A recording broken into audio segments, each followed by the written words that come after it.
Խորհրդարանն այս անգամ ընտրեց ֆինանսավարկային և բյուջետային հարցերի մշտական հանձնաժողովի նախագահի պաշտոնում ուժեղ Հայաստանի առաջադրած թեկնածուին։ Ազգային ժողովի 12 մշտական հանձնաժողովներից 4-ի նախագահի պաշտոնները Դոնթի բանաձևով բաժին է հասնում ընդդիմությանը, 1-ը Հայաստան խմբակցությանը, 3-ը ուժեղ Հայաստանին։ Կառավարող մեծամասնության падգամավորները Հայաստան խմբակցության թեկնածուի օգտին նախորդ նիստում քվեարկել էին։ Ուժեղ Հայաստանի բոլոր 3 թեկնածուները բավարար քվե չէին ստացել, և խմբակցությունը պետք է ներկայացներ նոր թեկնածություններ։ Ֆինանսավարկային և բյուջետային հարցերի մշտական հանձնաժողովի նախագահի պաշտոնում Լիանա Մանուկյանի թեկնածության վերաբերյալ ամբողջ քննարկումների ընթացքում քաղաքացիական պայմանագրի падգամավորները չէին թաքցնում իրենց դրական կարծիքը։ Բացառված է մի իրավիճակ, որտեղ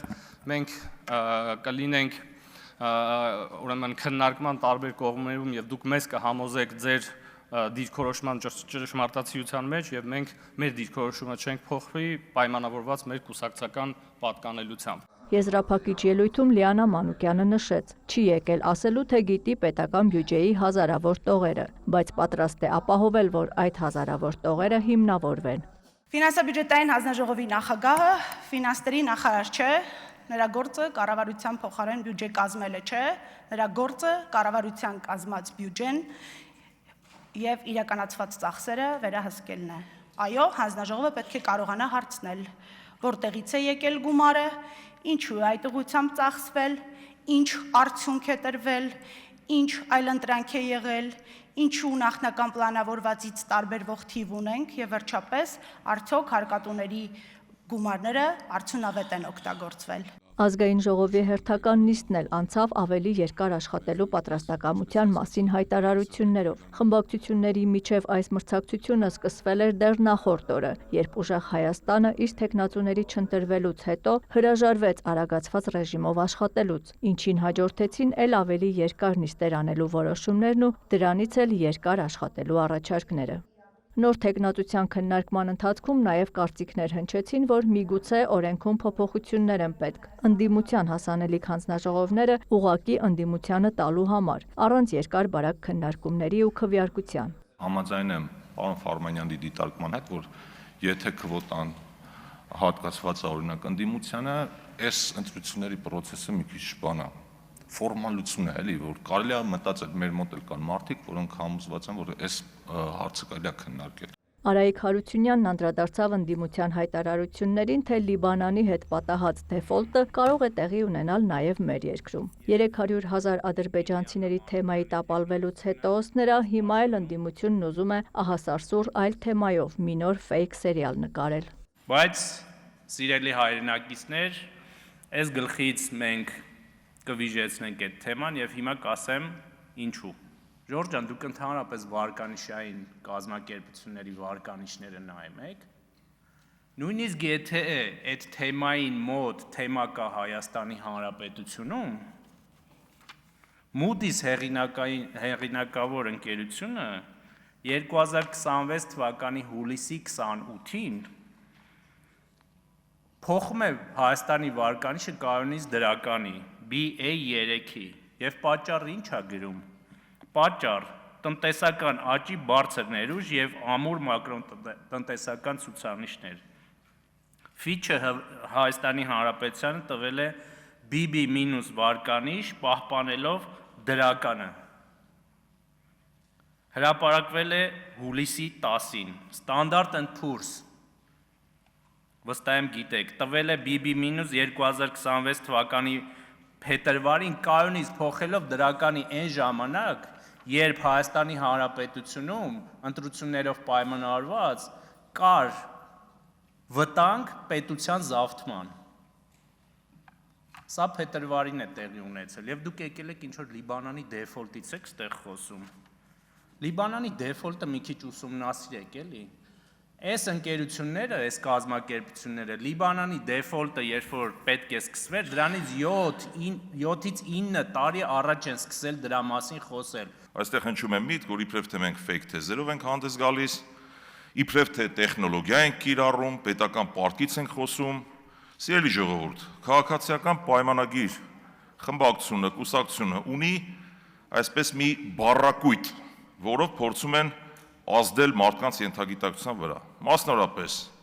թալան, կոռուպցիա, մարտի 1, նախկիններ, հանրապետականներ եւ ակամայից հիշեցի հայտնի անեկդոտը։ Դուք իսկապես ուրիշ հերոսի անուն չգիտեք։ Ինչ վերաբերում է պետական պարտքին եւ մնացած հարցերին 0%-ի մեկ անգամ եւս կրկնեմ։ Եթե իմ ասվածը լավ չի տպավորվում, դա արդեն ձեր խնդիրն է։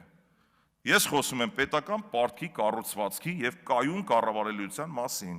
Ես ասում եմ, որ մեր տնտեսությունը չունի համապատասխան որակ։ Հիմա Moody's-ը կգնահատի, Fitch-ը կգնահատի, վաղ այդ նույն կազմակերպությունները ճիշտ հակառակ գնահատականը կտան։ Եվրոպական ինտեգրման հարցերի մշտական հանձնաժողովի նախագահի նոր թեկնածուն Հարություն Հարությունյանն է։ Նրան նույնպես ներկայացրեց նախորդ չընտրված թեկնածուն։ Հարությունյանը նշեց, հանձնաժողովի անվանումը հուշում է, որ դա Եվրոպական միության անդամակցության հետ ուղղակի կապ չունի, բայց փորձից ելնելով կանխատեսում ու կանխում է հարցերը։ Ուժեղ Հայաստան խմբակցությունը, Ուժեղ Հայաստան դաշինքը ամբողջությամբ ողջունում է Հայաստանի Հանրապետության եւ Եվրոպական միության միջև գործընկերային հարաբերությունների խորացումը եւ առավել զարգացումը։ Մենք ունենք կարծիք այն մասին, որ որքան շատ լավ գործընկերներ ունենա Հայաստանի Հանրապետությունը, այնքան ավելի քիչ կախվածություն կունենա մեկ այլ կենտրոնից կամ մի քանի կենտրոններից։ Հարությունյանին հարց տալու համար հերթագրված 22 պատգամավորները մասնավորապես փորձում էին հասկանալ, որքանով է նա պատրաստ շարժվել Եվրամիության ստանդարտները տեղայնացնելու ուղղությամբ, ինչպես է պատկերացնում ԵՄ-ի հետ համագործակցությունը առանց ԵԱՏՄ-ի հետ հակադրության, որ պահից եվրոպական համակարգը դարձավ այնքան առաջնահերթ, որքան իր ելույթում ներկայացրեց։ Հարությունյանն Ուժեղ Հայաստան դաշինքում նոր դարաշրջան կուսակցության ներկայացուցիչ է։ Այդ կուսակցության ծրագրում Թաքուհի Ղազարյանը եվրոպական բառը փնտրել ու չի գտել։ Նշված կուսակցության հիմնադիրը անձամբ ես չեմ եղել, այլ եղել է մեր այլ գործընկերներից մեկը, հետևաբար կուսակցության բացման պահին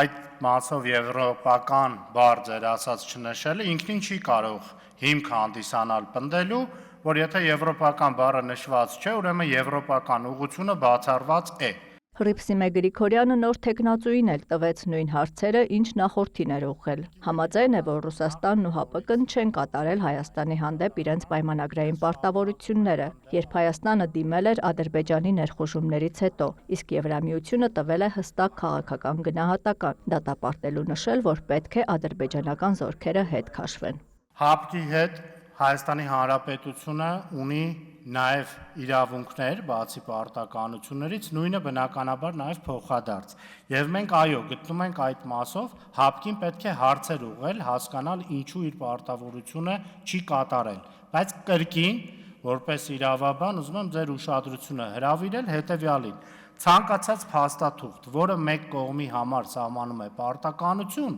մյուս կողմի համար եւս սահմանում է պարտականություն, ոչ միայն իրավունք, նույնը նաև ՀԱՊԿ-ի մասով, այո, այդ մասով մենք ՀԱՊԿ-ին հարցեր ունենք ուղղելու, որի պատասխաններն ունենալուց հետո նոր կկարողանանք մեր կշռադատված դիրքորոշումը ներկայացնել։ Ինչ վերաբերում է Եվրոմիության կողմից դատապարտող հայտարարություն անելուն, դրան բնականաբար դրական են վերաբերվում։ Հարց ու պատասխանից հետո մտքերի փոխանակության համար հերթագրվեց 15 պատգամավոր։ Քննարկումը կշարունակվի կառավարության ծրագրի քննարկումից հետո, որը նախատեսված է օգոստոսի 24-ին։ Աննա Զախարյան, Հովհաննես Քյոսեյան, լուրեր։